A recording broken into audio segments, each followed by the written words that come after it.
Bonjour tout le monde.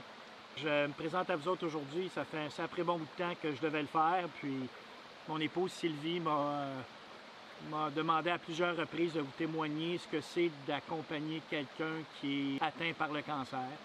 Et aujourd'hui, j'ai décidé de faire un grand garçon de moi et de le faire. Mon épouse Sylvie, qui vous a entretenu à plusieurs reprises avec des pauses qu'elle a faites avec vous autres, est atteinte d'un cancer de stade 4 métastatique. Alors, il fallait que je témoigne un peu de mon expérience comme accompagnateur. Plusieurs d'entre vous, du moins certains d'entre vous, ont peut-être eu des gens dans leur famille qui ont été atteints de cancer, qui en sont décédés malheureusement. Dans le cas de Sylvie, elle est toujours une survivante, mais quelque part, je suis là un petit peu pour vous dire ce que je vis, ce que j'ai vécu aussi lors de l'annonce de la maladie. Alors, dans une première étape, c'est un peu ça. J'ai fait des petites fiches. L'impact du diagnostic du cancer, c'est quelque chose qui frappe beaucoup. Qui, à un moment donné, on se dit que ça peut jamais arriver dans notre vie et que finalement, ça cogne à la porte et c'est présent. Alors, c'est sûr qu'il y a un impact qui est invraisemblable, je dirais, ou qui est un petit peu hors réalité, qui fait qu'à un moment donné, on n'y croit pas. On se dit qu'il y a eu des erreurs médicales, on se dit un paquet de choses. Et finalement, avec le temps, bien, effectivement, on apprend à constater la maladie. Il faut dire que je ne le vis sûrement pas aussi profondément que mon épouse Sylvie peut le vivre. Mais tous les jours, c'est un combat quand même. C'est un combat avec les émotions, c'est un combat avec l'accompagnement, avec l'inquiétude.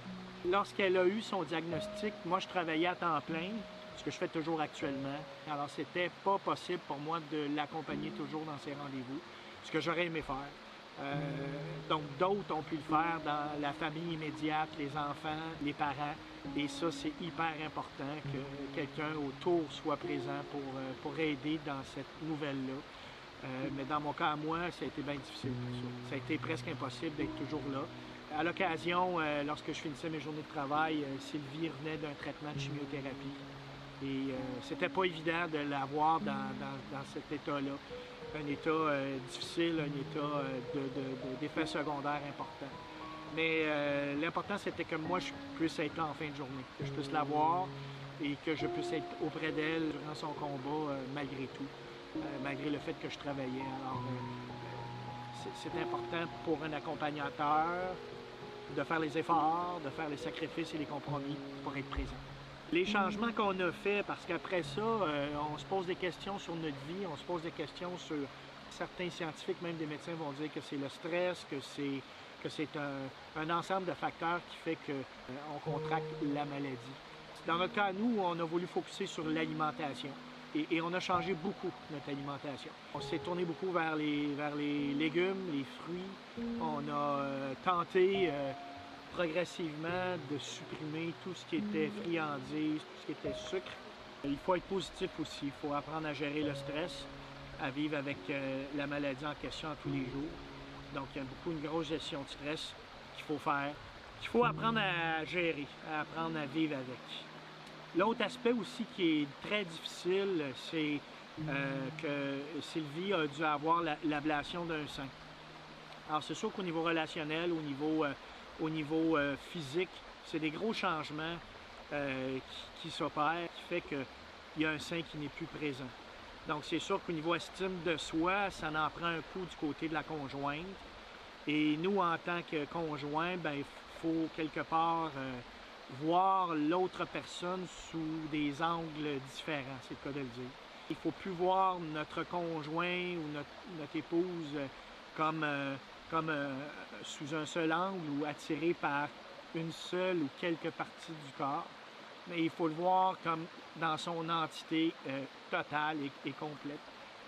Les premiers mois qui suivent l'opération sont très difficiles parce qu'au niveau de l'attrait, au niveau de l'approche, c'est pas évident d'avoir des techniques pour combler ou du moins pour mettre de côté le fait qu'il manque un membre quelque part. Un petit dernier point par rapport au choc du diagnostic du cancer, c'est les examens qui suivent les traitements, c'est l'attente des résultats, c'est les étapes à faire, beaucoup d'examens, des scans, des MRI.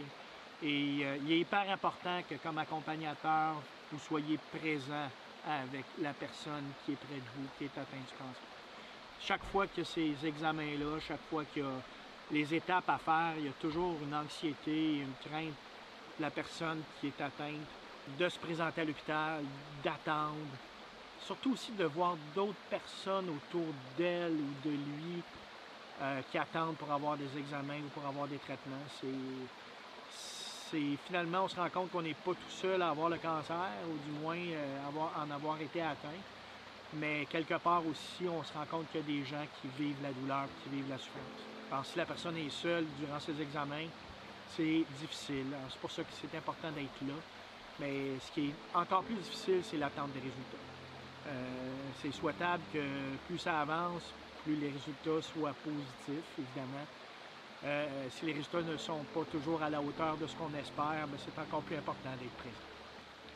Alors, après que tous les examens et la progression se fassent au niveau des traitements, on constate qu'il y a une amélioration, on constate qu'il n'y a plus rien qui reste au niveau des métastases. Et là, on se dit, on peut respirer et on peut se dire que le danger est éloigné et plus présent. Après 4 ans, on constate que finalement, la bête noire revient et cause une récidive. Et c'est une récidive qui est très, très difficile à avaler. C'est un coup bas de la vie.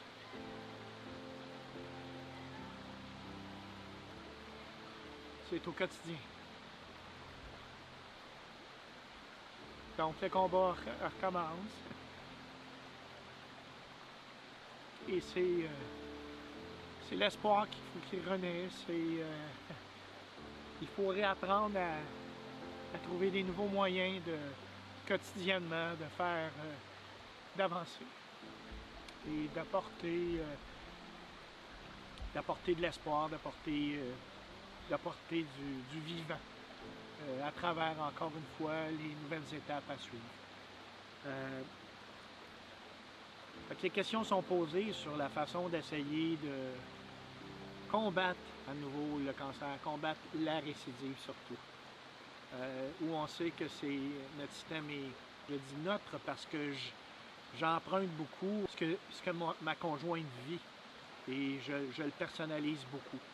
Certains diront que c'est peut-être pas une bonne chose parce que finalement, un accompagnateur devrait être solide, devrait être fait fort pour pouvoir aider l'autre. Mais on a souvent tendance à dire, Sylvie et moi, que je suis la personne qui pleure pour elle plutôt qu'elle le fasse. Avec la récidive, on constate et on se pose la question, est-ce que la vie est une question de temps? On doit passer par-dessus ça. On doit passer par-dessus le fait que, dans notre cas à nous, ou dans le cas de Sylvie, ou dans mon cas à moi qui l'a vécu auprès d'elle, les 4 ans de plus qu'il y a eu au cours des 4 dernières années, on doit se dire qu'il peut en avoir encore 4 de plus. Et encore. Alors, il faut apprendre à vivre par-dessus la question de temps. Et vivre au jour le jour, au quotidien. C'est facile à dire, mais c'est dans les actions de tous les jours. Et c'est aussi dans les actions qu'on peut prendre avec la famille, avec les proches, avec les enfants, les rassemblements, les événements. Et vivre le plus profondément possible. Donc, il y a des jours plus difficiles, des jours plus faciles. Les jours plus faciles sont les jours où la personne que vous accompagnez déborde d'énergie et est positif. Et vous devez être entraîné par ces moments-là. Vous devez vous investir aussi pour apporter vous aussi au quotidien des jours meilleurs et des moments agréables. Tu sais, il ne s'agit pas de commencer à faire une liste de toutes les choses qu'on aimerait faire pour voyager, pour vivre des trips. L'idée, c'est de le vivre au quotidien et de vivre le temps présent et savourer chaque moment que vous avez avec celle ou celui que vous accompagnez. C'est un peu le message que je voulais faire aujourd'hui, comme accompagnateur, pour aider ceux, quelque part, qui vivent la même chose. Merci.